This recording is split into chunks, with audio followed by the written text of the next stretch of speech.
大家好，欢迎收看 Wilson 公众频道 ，Wilson 说给你听。今天分享什么东西给各位听呢？这个M1 的 Air 我用了一段时间了，大概是去年，我记得好像11、12月那时候买到现在的。那大概用了也将近半年的时间，所以今天这一集呢，Wilson 就来分享一下就很多网友在我之前的开箱文下面留言问说，到底要买哪个规格，然后我自己这半年用起来心得怎么样？那我在这一个影片呢，给大家一个综合的建议用。那在正式进入正题之前呢，请记得帮我按赞、订阅、加分享，我就会分享更多这样的内容给各位哦。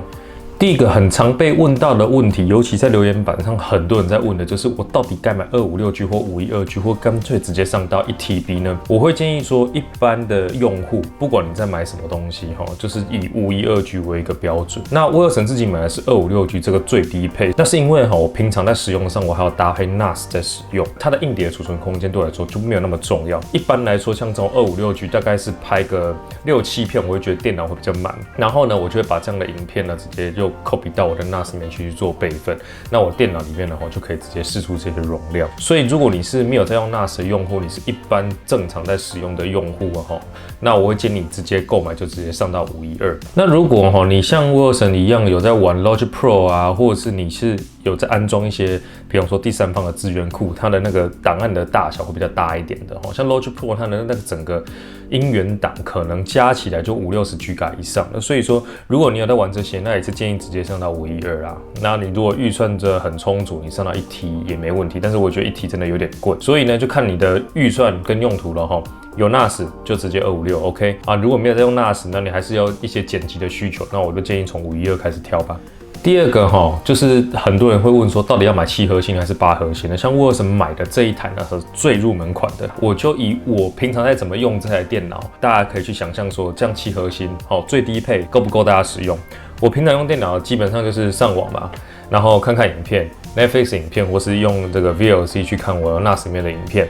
然后呢，我用 Final Cut Pro X 然后剪影片，然后用这个 GarageBand 还有 Logic Pro 来剪音乐。大致上我的用途就是这些。那我在剪影片的时候呢，我的素材大致上都是用 Sony 的这种相机黑卡相机拍出来的。好，那我基本上目前我也不剪 4K， 我只剪 1080p， 所以大家可以想象一下，就是以我这个用途来讲，目前的这一台7核心的 MacBook Air M1， 然后加上8G 的 RAM， 加上256GB 的Flash， 我是觉得还算够用。当然前面有提到，这是因为硬碟容量是因为我还要搭配 NAS， 但是以 RAM 来说，基本上我没有遇到说不够用，或者是它的效能跑不动的状况。好，所以承上一个问题那你到底要买8G 还是16G 呢？基本上我觉得，如果你的用途跟我差不多啦，你应该是买8G 就可以了你如果是像学生那你是偶尔剪片，你不是像我一样每个礼拜都在上片，你是偶尔剪片，然后你大部分都是做报告，那我会觉得你就是买最低配的这个 M1 Air， 其实就还蛮够用的。那现在应该是官网搭上学生价可能都不用3万块。那有时候整新机出来还更便宜所以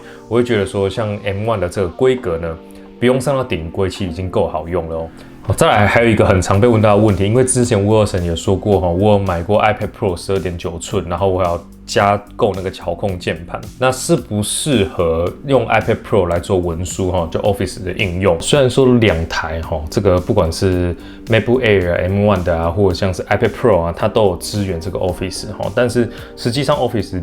在两个上面的使用体验还是在标准的这个 Mac 上面的它的这种 Office 365会好很多。我觉得最主要的一个关键就在于输入法因为输入法上面你在 Mac 上面你可以用很多第三方你习惯使用的输入法，可是在 iPad Pro 上呢，你的选择就少很多了，而且你选字还得用触控去按，所以这个我是觉得相对比较讨厌的啦。那因此如果你是一个需要这种高产出的使用习惯来说，我还是会比较推荐你去买这个 MacBook， 而不要去买这个 iPad Pro。再来有很多人在问说，那它能不能跑游戏？其实 Wilson 刚买来的时候，之前的那篇我就介绍过，我就用它来打一些游戏。基本上我是觉得游戏还是可以 run 的啦，实际上跑起来它还是没有像正常的电竞笔电跑起来那么爽。再来就是因为现在的游戏其实越来越肥像3A 大作基本上。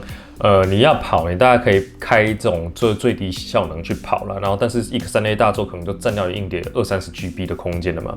所以说，如果你今天真的有想要用这个 M1 像 Air 或者是 Pro 来做这种游戏的话，轻度的游戏像 Diablo 或者像 Dota 2这种，我是觉得问题可能不大。如果你还是想要玩3A 大作之类的话，我会建议你直接学 Wilson， 直接去购买这个 GeForce Now， 年订阅就好了。反正你说它也多少钱，没多少钱，它这订阅起来1年大概就是1000多块钱嘛。那1000多块钱，你拿去升级这个 SSD 你也升级不到啊，你要升级个 SD。说不定还要到6000块嘛，所以说我觉得这个还好，你就可以透过订阅这个 GeForce Now 呢，去玩这些3A 大作，我觉得还不错。透过这种云端游戏去玩这种3A 大作，在 M1 的 Air 上面其实更有一个特点，就是因为 M1 Air 它是没有风扇的，所以它散热比较差嘛。但是因为你透过云端去玩这种游戏，基本上它不太吃电脑的效能，所以基本上电脑就不会热嘛，它不会烫，那所以也不需要风扇。那至于你会说，像现在要不要去买这个 Pro 还是买 M1 的 Air？ 我是觉得这2台其实都是不错的，就单看你的需求。因为重量来说，我觉得没有差很多。那当时我买 Air 其实最主要考量的点是因为我非常讨厌 Touch Bar， 所以我绝对不挑有 Touch Bar 的 Mac， 那我就挑一台没有 Touch Bar 的。其实只是因为这样子。在这个时间点，Wilson建不建议大家去买这个 M1 的 Mac？ 我会觉得是这样子啦。如果你是现在马上就要用的，然后你电脑平常就是用蛮久的，一台电脑用了好几年的，那我觉得你现在买是没有关系的。虽然说现在离这个6月的这个世界开发大会也很近了啦，我会觉得其实如果你以自己要用电脑的习惯来说，我就觉得就买吧，这个也没什么好想的。但是如果像Wilson一样，我可能1-2年就在换电脑的，那我就会建议各位稍微等等看，等到6月的 WWDC 这个全球开发者大会告一段落，然后他会宣布说接下来的新的 M1 就是可能是 M2 啊，是 M1 的 X 啊，这样的晶片出来之后，它规格怎么样，你就可以预估说，接下来大概什么时候会出新的笔电。那基本上我的评估是这样，它一定是在这种欧美的 Back to School， 也是8、9月的时候，这个旺季一定会推出的。所以，如果你最近有想要买电脑，然后没有非常急需的，可以建议再等等，可以等 Back to School 的时候来看看是旧的 M1 降价，或者是你要直接买新的M2 的晶片的哦。就看到很多这个论坛上都会说，它接下来可能会导入这个 MagSafe， 然后会把 Type C 给移除。其实我是觉得有点可惜的，因为我觉得 Type C 这种 PD 快充还是比较方便一点的。那就是，苹果不要再搞那种特规，就是你用那种磁吸式的当然很好，也不会一天到晚去踢它嘛，对不对？所以Type C 还是比较方便的，到处都可以摆个充电器不用再重新买充电器了。大家可以从这个像是 iPad 它推出的，比方说 iPad Air 跟 iPad Pro， 就是2个不同的产品线。那 Air 呢，你就看到它是比较多颜色的，那 Pro 这边呢就是比较素色的。那其实像现在的 iMac 也是现在 iMac 推出了这个 M1 的 iMac 嘛，然后它也是比较 colorful 的配色。那我相信接下来就是会有32寸的这个 iMac Pro 的产生了那这个 iMac Pro 个人猜应该就是一样，跟那个 iPad Pro 一样，它就是只有3个颜色。然后呢，大致上呢应该就是搭载的新的 M2 晶片或是 M1X 晶片。那以我现在来看你看我用 M1 其实已经用的已经觉得效能非常够了，所以以我这种用途来讲，新的 M1X 可能要不要升级可以再看看。那如果我真的会去买的话，我会觉得 M1X 的新的 MacBook 大概有几个点我才比较想购买。那第一个点呢，就是我觉得萤幕稍微要再变大一点，因为现在的这个 M1 的 Air 它的这个萤幕还是13.3，但是它体积呢也还是13.3的这个 size 嘛。那我比较期望就是说，如果它可以塞得下14寸的萤幕，也就是它把它的边框再变小一点，那这样就会提升我的购买意愿。那第二个的想法就是说，如果它这个一样窄边框这个技术用在这个15.6寸或16寸的这个 MacBook 上面，那它整体的体积呢其实不会大太多的话，我有可能考量说去入手接下来15.6寸或16寸的这样的规格。是因为萤幕大真的是对我这种常常在剪片来说还是比较舒服一点的。我还是大胆的猜，我真的觉得它接下来的这个 Mac 还是有那个可能性去支援这个触控的。为什么这么说？因为它已经在 Mac 上去支援这个 Big Sur 嘛，然后 Big Sur 它也有支援这个 iOS App。大家已经有玩过 M1 的人会知道，这些 iOS App 其实它对于这个 M1 的 Mac 并没有做一个非常好的相容性的适配。所以比方说有一些按键呢，你在手机上可以直接触控玩的，你在这个笔电上面就没有办法直接触控玩嘛，然后你就可能连按键盘可能都不行。那所以说，我觉得它接下来还是有机会会去产生这样子的产品，就是有的触控，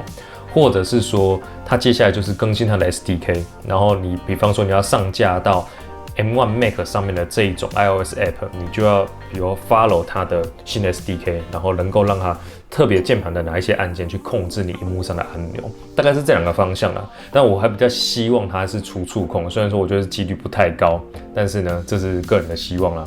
再来我觉得之后的这个 MacBook 我都会希望它的这个 Type C 的接口不要只放在同一边，最好能2边都放啦。因为有时候你的桌子的充电器有的桌子可能在左边，有的桌子可能在右边，那你只放单边呢，当然就比较不方便了这是威尔森的个人的小抱怨。我会希望这个东西呢，之后 Mac 它在更新它的产品线的时候，能够考虑到这一点好了，今天这一集就分享到这边给各位听基本上就是我用了这个 M1 MacBook Air 这个半年的心得。那我还是觉得它是一个非常适合入手，特别是学生族群的部分我觉得是 CP 值非常高的一台电脑。那现在其实电脑的选择也很多的像不管是宏基啊、华硕啊、Dell 啊，其实大家都推出了笔电尤其搭载 AMD 的，但是就是做得越来越小，散热做得越来越好。那我觉得这个对于我们消费者来讲，其实都是好的。因为你的选择变多，价钱就相对低了一点。好，那今天这一集就分享到这边了，我们就下期再见，拜拜。